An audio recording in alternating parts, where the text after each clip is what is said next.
El costo promedio de capital, BAC, por sus siglas en inglés, es la tasa que, en promedio, espera pagar una empresa a todos sus tenedores de valores para financiar sus activos. El BAC se conoce en el mundo de las finanzas como el costo ponderado de capital. En términos generales, los activos de una organización se financian con deuda y recursos propio o capital que aportan los accionistas. Es así, que el BAC se entiende como el promedio de los costos de estas fuentes de financiamiento, cada una de las cuales se pondera por su respectivo uso dentro de la estructura de capital. Al calcular el promedio ponderado, se puede observar cuánto interés debe pagar la empresa por cada dólar que obtiene de financiamiento. El costo promedio de capital corresponde a la suma de la ponderación del costo del capital propio más el costo ponderado de la deuda.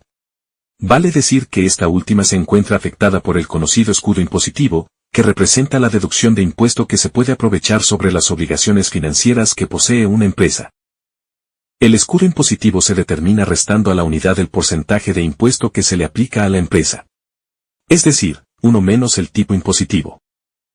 La fórmula que permite calcular el BAC o costo promedio ponderado de capital se presenta a continuación. Para usar la fórmula, lo primero que se debe calcular son las ponderaciones o el peso porcentual o relativo de cada fuente de financiamiento.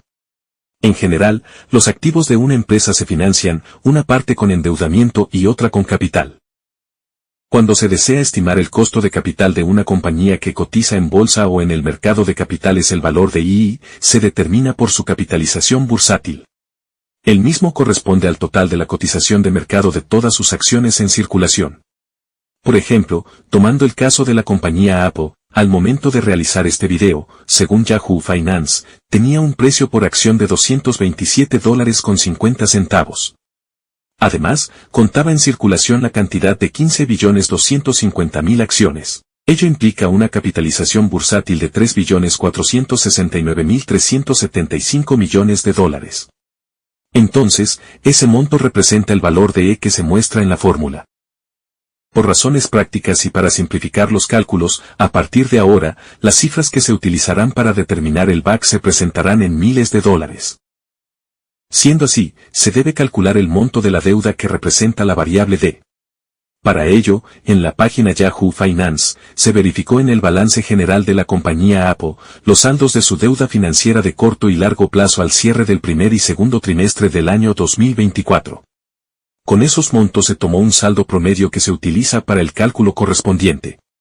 El valor que se obtuvo fue de $102.947.000. Hago un paréntesis para invitarlos a suscribirse a mi canal y darle un me gusta a este video. También, los invito a visitar mi Blogger, en el cual encontrarán información y temas de su interés. Continuemos. En virtud del uso de la fórmula se verificó que la estructura de capital de Apple para el día de hoy fue del 97,12% que corresponde al financiamiento con recursos propios y un 2,88% por medio de obligaciones financieras externas. Con esto en cuenta se procede a calcular el costo promedio de capital o BAC de Apple. En tal sentido, para obtener el costo de capital de los recursos que provee la empresa se utiliza el modelo de fijación de precios de activos de capital, o modelo CAPM. El mismo es una ecuación que se usa para valorar el costo de los recursos propios y obtener una tasa de descuento que se aplica para la evaluación de flujos de caja en los presupuestos de capital. Así, en el lado izquierdo de la fórmula se tiene el rendimiento esperado de un activo financiero. En el derecho se agrega la tasa de un valor que se considere libre de riesgo, como por ejemplo, bonos del Tesoro norteamericano de 5, 10 o 20 años de vencimiento. Esto en los casos de que se esté operando en ese país. Cuando se trate de otro mercado extranjero o región, se utilizará el instrumento o activo que posea esa característica de seguridad. De ser lugares con comportamiento de mercados ineficiente o de poco desarrollo financiero, por lo general, se admite los bonos norteamericanos como parámetro de cálculo más la suma de una tasa de riesgo país al modelo CAPM. Ahora bien, al tipo de tasa libre de riesgo, se le adiciona el resultado de multiplicar el beta que posee el valor al cual se le desea calcular el rendimiento esperado por la resta del rendimiento o prima de mercado y la tasa libre de riesgo. El tipo libre de riesgo se define como aquella tasa que, en teoría, se puede ganar con certeza sobre inversiones de mediano y largo plazo. En el campo de las finanzas, como en otros, la existencia de riesgo cero es casi imposible. Todo tiene un peligro de pérdida inherente. Sin embargo, por razones prácticas el modelo en cuestión parte de esa premisa poco realista. Otra variable de la ecuación es el beta, que corresponde a la sensibilidad que posee un instrumento financiero a los movimientos del mercado. Se asocia con los niveles de riesgo de un determinado valor con respecto al comportamiento del mercado en donde se comercializa. Por ejemplo, un beta de 1 significa que si mercado sube en un momento dado, en promedio, la acción también lo hará en esa misma dirección y cuantía. Si baja, de igual forma responderá. En consecuencia, el valor puede ser más o menos riesgoso en función a su beta. La empresa Apple, según se evidencia en la página Yahoo Finance, muestra un beta de 1,24. La tasa de los bonos del Tesoro norteamericano con plazo de vencimiento a 10 años es del 4,10%. La misma se considera como libre de riesgo. Asimismo, el riesgo o prima de mercado, de acuerdo con diversas fuentes, se ubica en 8,70%. Con dichos datos se estima que el costo de capital, medido por el CAPM, asciende a 9,80%.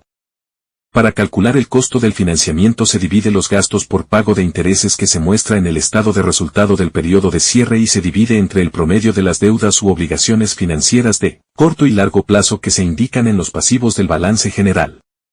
Para el lapso en estudio los intereses pagados fueron de $3.933.000. Mientras que la deuda se constató con un saldo promedio de $102.947.000. Como resultado se tiene un costo de endeudamiento del 3,82%. A este porcentaje se le aplica un descuento por concepto de porcentaje de pago de impuesto promedio, denominado escudo fiscal. La tasa de impuesto que se usó fue del 15,99%. Ello obliga a multiplicar el costo del endeudamiento por el resultado de la resta de 1 menos la tasa de impuesto. En conclusión, con toda esta información se puede calcular el costo promedio de capital de Apple. Luego de utilizar la fórmula y sustituir sus componentes por las cifras que se calcularon previamente, la tasa que se busca asciende a 9,61%. Es el BAC de la empresa. Dicha tasa se utiliza para realizar las evaluaciones de inversión, cálculo del valor presente neto o del valor económico agregado, entre otras aplicaciones. Ello explica lo fundamental que resulta para la corporación, los inversionistas, instituciones financieras y demás interesados legítimos conocer cuál es la tasa de descuento o de costo promedio de capital que se utiliza para apoyar sus tomas de decisiones.